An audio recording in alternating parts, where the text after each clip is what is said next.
Halo guys, balik lagi sama gue Adit di channel Capek Nganggur. Buat teman-teman semua yang belum subscribe silahkan subscribe, yang belum like silahkan like, kemudian share ke seluruh dunia, ke sosial media kalian biar semua orang tahu bahwa channel ini itu keren. Oke? Nah, kali ini gue akan bahas kebalikan dari konten gue sebelumnya, yaitu tentang startup. Sebelumnya kan gue bahas tentang enaknya kerja di startup itu kayak gimana sih. Nah, sekarang gue bakal bahas nggak enaknya kerja di startup itu kayak gimana.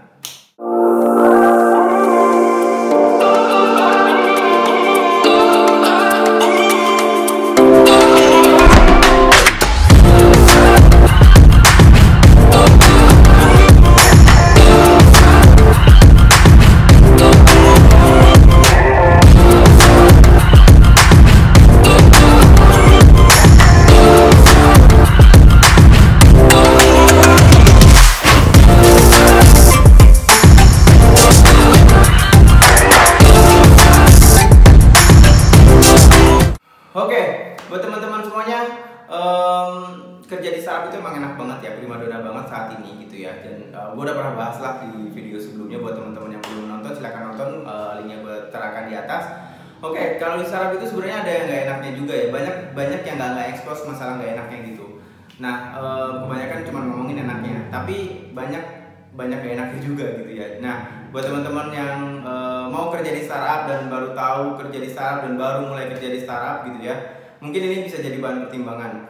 Nah, pertimbangannya tuh apa aja sih nggak enaknya kerja di startup tuh apa aja?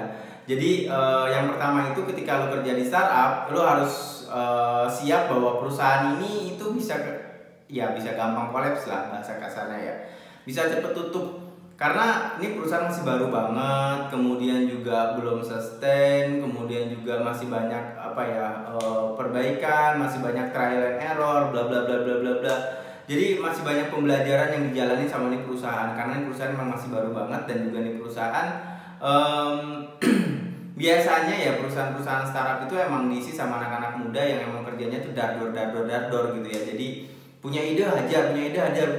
Nah, masalahnya kadang suka nggak mikir, nggak semuanya ya, tapi mungkin ya kebanyakan, apalagi yang masih baru-baru. Tapi kalau yang udah gede-gede, startup gede itu udah jauh lebih baik lah yang pasti ya, karena mereka sudah menjalani masa susahnya mereka bertahun-tahun hingga akhirnya besar.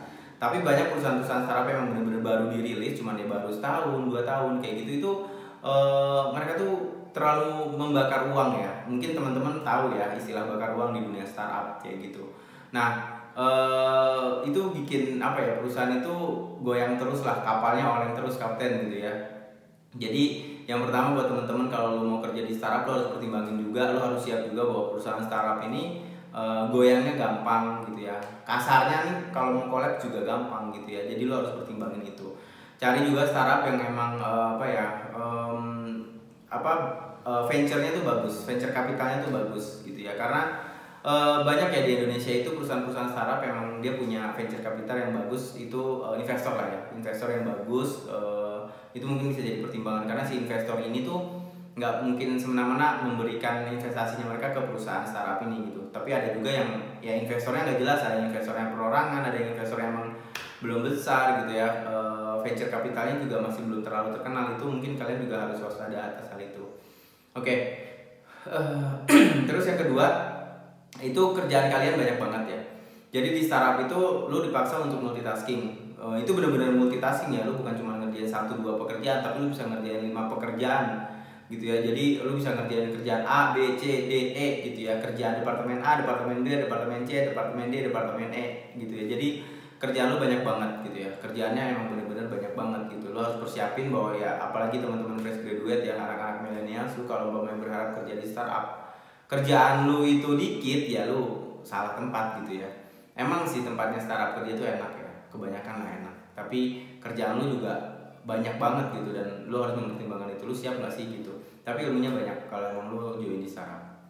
Oke, kemudian yang ketiga itu lu bisa dibilang kerjanya 24/7 kali ya. Lu setiap hari kerja terus gitu 24 jam. Karena kebanyakan sekarang ini apalagi di masa sekarang setelah pandemi ini, banyak banget startup yang emang nggak pakai absen gitu ya. Lu mau kerja dimanapun, lu mau datang jam berapapun, lu mau WFH dimanapun, ya bodo amat gitu loh. yang penting kerjaan lu kelar. Nah yang kayak gitu-gitu biasanya menuntut kalian untuk kerja 24/7. Kadang atasan-atasan kalian, head kalian, lead kalian itu bisa menghubungin kalian di luar jam kerja tuh sering banget, jam 8, 9, 10 malam gitu ya. Bahkan mungkin ada yang dini hari. Nah lu harus siap kayak gitu. Kemudian di startup itu ya yang keempat ya, tadi yang ketiga. Yang keempat itu di startup itu temennya belum banyak ya, karena kantornya masih sedikit, kecil lah ya organisasinya gitu, nggak gede. Jadi kayak lu masuk di satu startup itu mungkin isinya cuma 5-10 orang kayak gitu, 20 orang, jadi belum banyak dan udah sibuk sama kerjaan masing-masing gitu ya. Jadi kayak hangout gitu mungkin jarang ya. Tapi ada juga yang memang orangnya asik, mau kerjanya banyak pun, mau kerjanya kayak gimana pun ya udahlah bodo amat, yang penting gue hajar aja udah kerja gitu ya. Kerja main-main gitu. Banyak yang kayak gitu juga, cuman yang gak enaknya adalah temen lingkungannya juga nggak begitu besar gitu ya. Jadi kalau lu mau berharap di startup lu punya lingkungan yang cukup besar ya belum dulu gitu. Kecuali kalau ini kita ngomongnya startup yang benar-benar masih baru ya. Kalau emang yang udah levelnya unicorn, dekakorn itu ya udah beda cerita lah ya. Itu mereka juga udah punya brand, mereka punya organisasi yang besar, cabang yang banyak dan lain sebagainya gitu.